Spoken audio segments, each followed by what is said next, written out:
Hello and welcome back to the New York studios. I am your host, Casey Gillette. If you can believe this is our 24th presentation of Global Marketing Day. We're halfway there. I wanted to give our new and returning viewers a rundown on how presentations work. So every 30 minutes, a guest speaker presents for 15 minutes, and that's followed by a 15-minute panel with super smart experts. We've had some really good ones so far. Global Marketing Day is brought to you by Semrush. We've been broadcasting for almost half a day, so 12 more hours to go. It's super exciting. We've been in Sydney, London, we're in New York now, then we're going to San Francisco. It doesn't stop, 24 hours. So moving on to our next presentation, let me introduce to you Ken Madrigal, Digital and Social Strategy Lead at Verizon. So Ken leads customer experience strategy for social engagement, chat, digital communities, and AI programs, which is very exciting. I'm really excited about your presentation because the issue of trust is so important, right? We know that we want customers to trust our brands, but it's not free, right? That comes through brand experience. So Ken's going to show us how to build trust with his presentation, Customer Experience, the Trust Exchange, brands, social, and customers. So kick us off. Thank you, Casey. Thank you, everyone, for joining our session here for Global Marketing Day. I'm Ken Madrigal, Digital Social Lead for Verizon.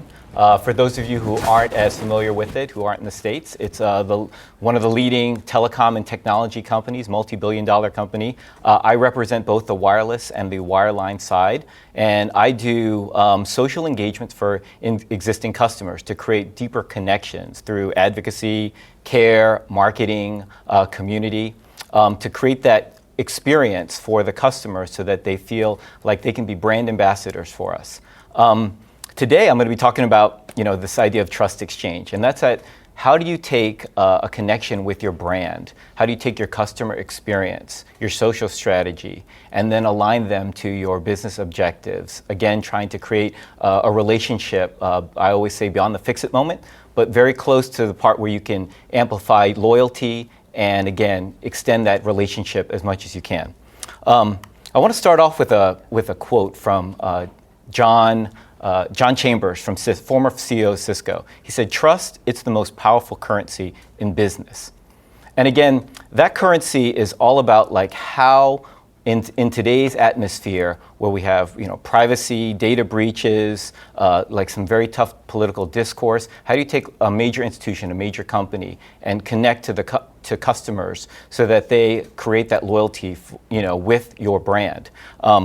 And it's not just about the product and service. When you look at these data points, today trust is really all about the experiences that you touch upon with a customer beyond the product and service. When you think about the first data point that 84% of customers say they want to be treated as a person, not a number.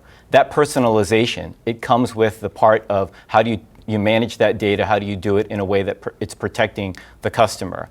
72% of customers say that they want to share good experiences with others. You're actually exchanging that trust, just as what we talk about, and giving that message to your consumers so that they're sharing it with their network, which really kind of goes to that 90%, and that next data point here, of 90% of consumers trust recommendations from friends or families for purchase decisions versus brand messages. So what is that saying? That's saying that you actually have to think about the trust beyond just the consumer. You have to think about their network, and you have to think about how you're buying equity with additional folks. And then really, if we pivot to this idea of social responsibility, again, that's becoming a high decision point on why people connect with a brand or a product. 75% of consumers say they are likely to start shopping with a company that supports a particular social issue. Again, another powerful point that is just beyond the product and service.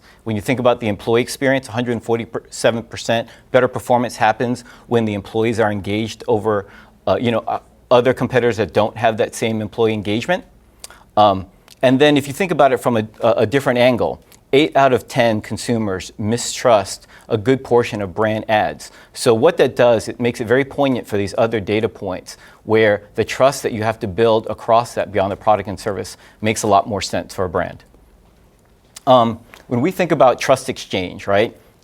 just as I was saying, it's around this experience. So it's really about like, how do you take those points around the journey and make them very qualified for your customers? A simple way to look at it is this, is that as we look at traditional touch points with brands and, like the call center, your website, those were very transactional engagements that we typically have with a brand. But as you go up the spectrum and you complement those experiences with more personalized ways to touch customers, messaging, social, in-home agent, and AI, those things bring in things beyond authenticated connections with customers. You're not just seeing what's happening in your CRM system, you're seeing geo-targeted information. You're seeing personal information that's coming over somebody's live posting stream. You're looking at people's interests, the amount of influence they have. And then when you think about AI, especially with being in the home, you're actually pulling in voice and home and reactive things that we haven't had access to. So again, that level of personalization has to come with another level of trust and understanding and responsibility that brands have to understand as part of that journey. I was talking about social, and that becomes a very unique channel for us. You see all those personal cues that you get from a social media engagement. You understand some folks have details in their profile that you can connect with from both an experience standpoint and an application standpoint. So today's customers, they focus on having great experiences and they use social to share them, right? That's kind of the essence of what social does. And that's another way that brands have to pivot their way of thinking when you think about trust. Instead of trying to always pull that trust that comes from having a customer trust the brand, it's always about building those experiences and then making those experiences easy enough for the customer to share with the people they do trust, which is their own network and each other. To build those experiences, it really comes down to what we say these 4 R's.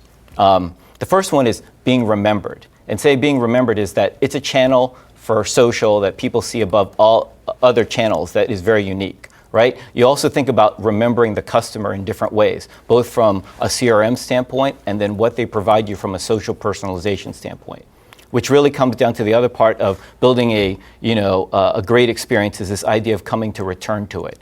And returning to it is that they find value with it, right? They want to return to it. You want to increase your followership there.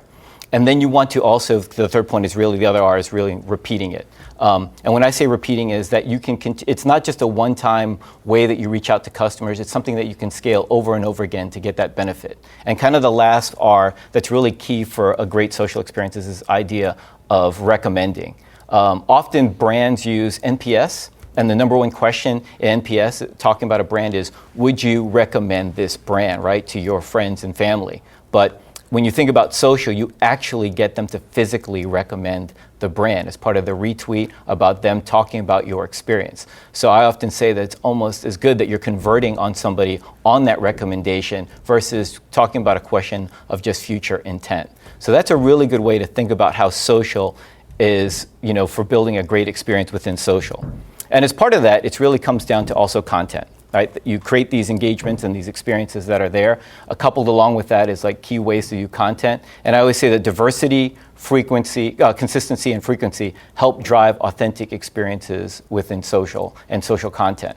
And that means like taking user-generated content and finding that balance to how to make it connected with customers, having some production value so it looks qualified, that it meets your brand voice and quality standards, and finding that balance in between there. And then when you look at those aspects of that content, diversity is about leveraging a wide range of formats that are there. It's not just ads. Ads are great, but you want to couple them with education, with information, with gamification, right? Polls, different things to keep that content fresh.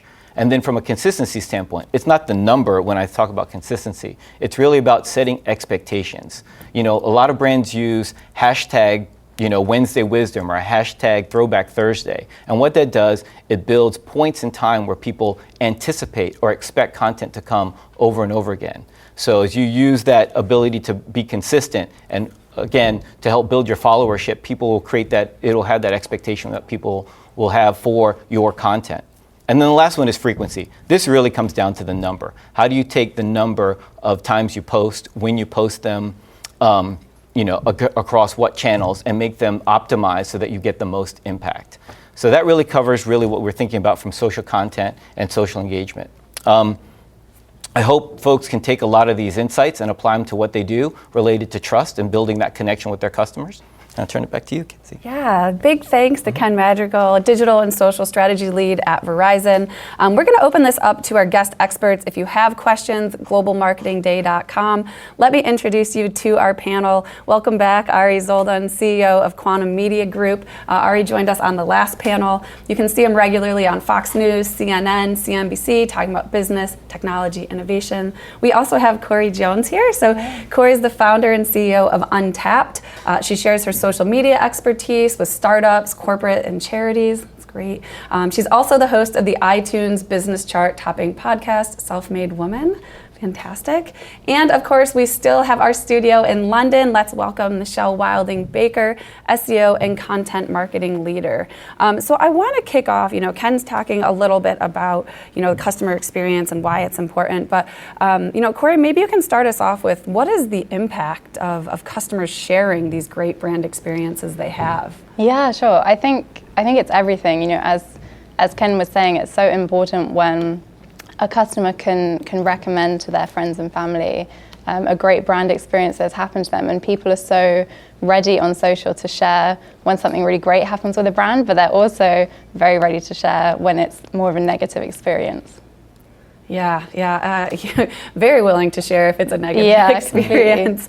Going over to London, Michelle, I would ask you something similar. How can businesses actually build trust? I think it really comes down to the customer journey, and at every single touch point where that customer is at, it needs to be correct. And I think they need trust, whether it's online or offline. So, for example, with your customer service, how they're speaking to customers, what they're reading on social, and even search.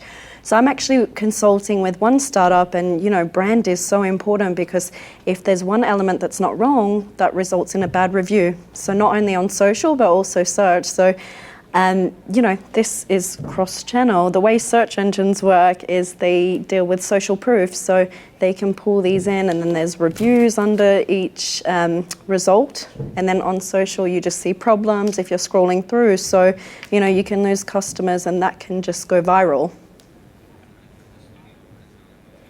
Yeah, we've all seen that happen, right? It's never viral because of something fantastic that happened. In thinking about user-generated content, I liked one of the things that you mentioned, Ken, which was along the lines of, taking advantage of it to make sure that it aligns with your brand and with your voice. And I think that's really challenging. Ari, I would ask you, what is the impact of, that user-generated content, and how can companies actually take it and use it to their advantage? Sure.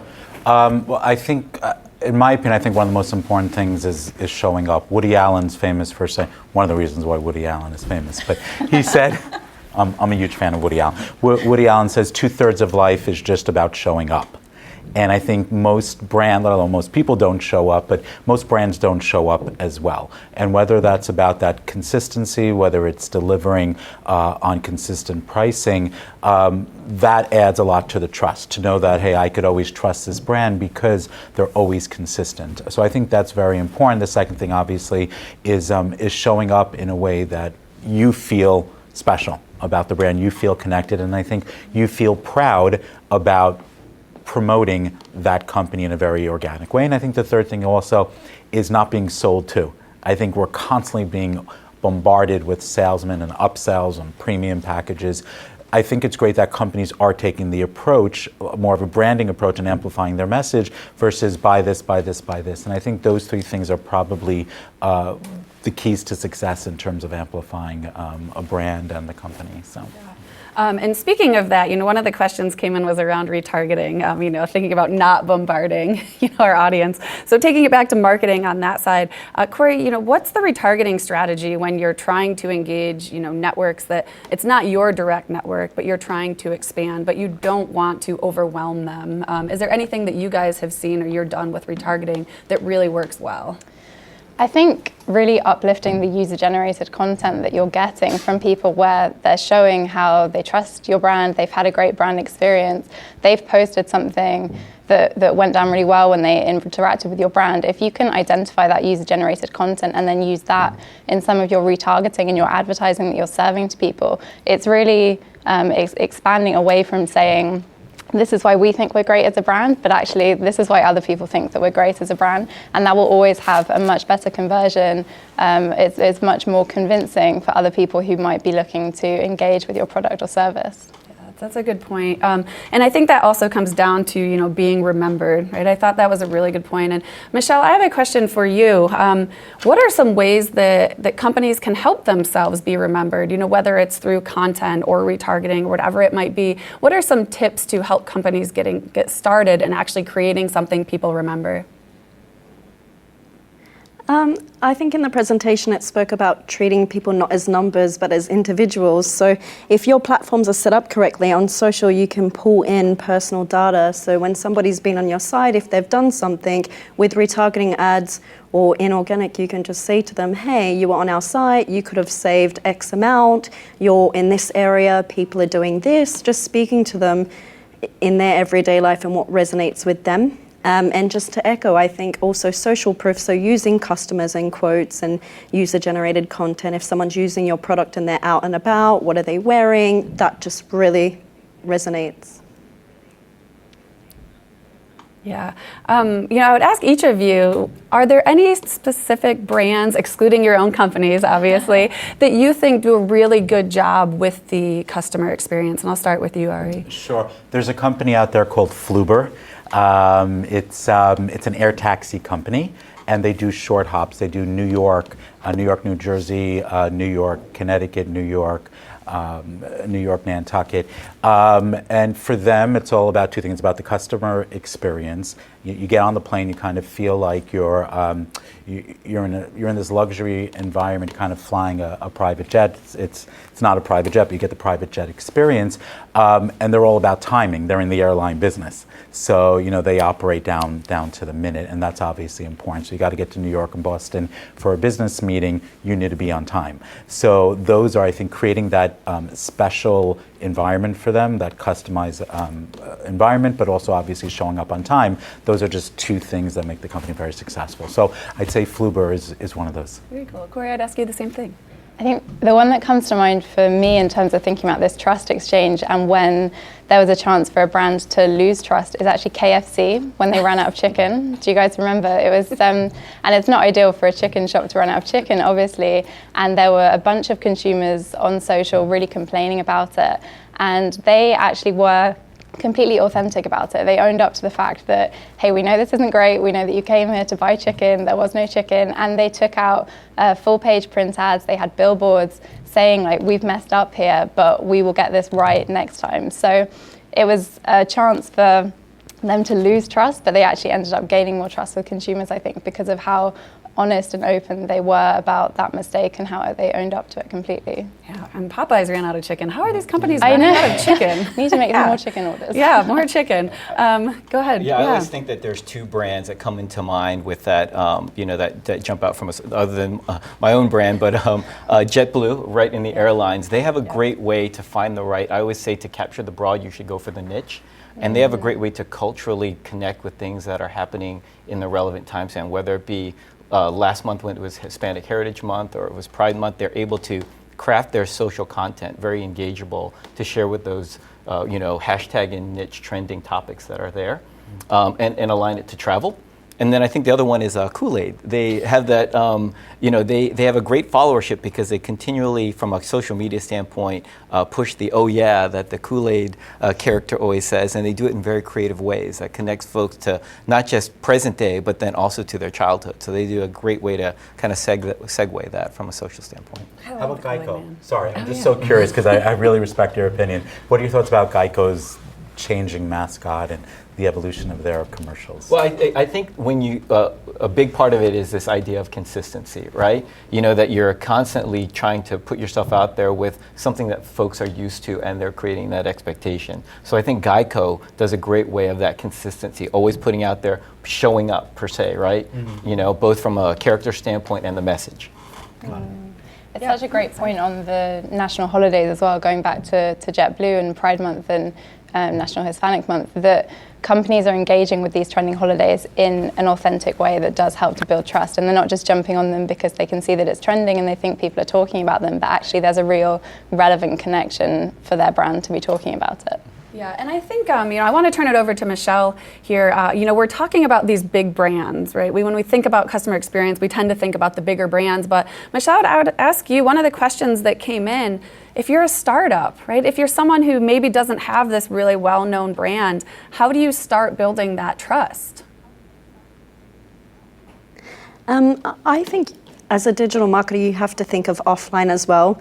And, sometimes you have to go old school, have your TV campaigns, and then again, make it digital, put it on YouTube, put it everywhere. Tube ads, like it's advertising and out of home, that stuff works. Whenever we do stuff offline, you can see brand traffic go up, you can see other channels working, and it's just really about bricks and clicks. Yeah, I'm also a big fan of like direct mail or just like a handwritten letter. Like the only mail I ever get is like bills, right? So you have companies who send you something that can be really great. And I think on that note, what are some ways that businesses can actually get people talking? And Corey, I'll start with you. Yeah, sure. I mean, to speak to Michelle's point about offline experiences as well, there's a cafe in London called Elan Cafe. And I've never been there, but I've seen it 1,000 times already on Instagram. And what they've done is they've created a very Instagrammable experience for people who go there. So you get the stereotypical, there's lots of millennial pink, there's flowers on the wall, there's coffee art, and they're a cafe with 5 stores, and they've got over 300,000 followers on Instagram. So they've just really built that environment that people want to photograph. They want to tell people that they're there. So it's super important if you are a bricks and mortar company to think about why someone would share their experience with you and why they would share that they were there. Ari, same question. Yeah, no, it's interesting what you said in terms of the handwritten note, because when we're pitching clients, I would say a big majority of them close with us because after our meeting, I'll send them actually each one a handwritten note. And they said, wow, you're apparently a good marketer. It wasn't a boilerplate email that you sent out. And I'll take the time and I'll spend 5-10 minutes to a handwritten note. Just thank you for your time, drop in my business card. And I think that's very, very impactful. And I've seen great results with that. So trying to just figure out how to connect with the person, but something that's just that you're not cranking out kind of boilerplate thank yous and stuff. So. Yeah, and I want to end with this, in thinking about all of the great things that have been said, customer expectations I think are higher than ever, right? And we have this technology at our fingertips. Where do you think businesses have to go? And I'll start with you, Ken. Well, first, I think one from a responsibility standpoint, right? Because we have access to so much data. I think there's too much data, right? It's not the lack of data that we have. We were always trying to interconnect things together. I think at least from a social standpoint, the magic thing is connecting the personalization that we get from those conversations and then tailoring it to how folks are applying it from what you see on your CRM system. And when you're able to connect the personal to the customer profile, then you actually have a very powerful approach to not just only talk about like what your services are, but how you can apply them to someone's lifestyle and the things that they find them most interesting. Yeah, and Michelle, I'll end with you with the same question. Where do businesses need to go, and what do they need to be doing to make sure we're meeting these rising customer expectations? Yeah, I would just agree with Ken. I think you need to look at a single customer view and know exactly how a customer has interacted with your business and speak to them that way. When we talk about customer services, if you tell someone you're going to respond to them at 10:30 and you don't, it's going to be bad. So just say by midday or really give yourself some time when responding with it to manage expectations, because it can be held against you. Yeah, good point. Managing expectations, that's always key. Well, thank you all so much. A big thank you to all of you for your time today. Thank you to Ken Madrigal, Digital and Social Strategy Lead at Verizon, Ari Zoldan, CEO, Quantum Media Group, Corey Jones, Founder and CEO, Untapped, and of course, Michelle Wilding-Baker, SEO and Content Marketing Leader. And that, it's time for us to say goodbye to our London studio. Thank you guys all so much for joining us. Thank you, New York. You are right now heading with the lead. It was an amazing day for all of us. Well, half of the day because you still have 12 more hours to continue next to San Francisco. So thank you very much. My name is Fernando Angulo, head of communications team, and this is the Global Marketing Day. Thank you all very much. Bye from London.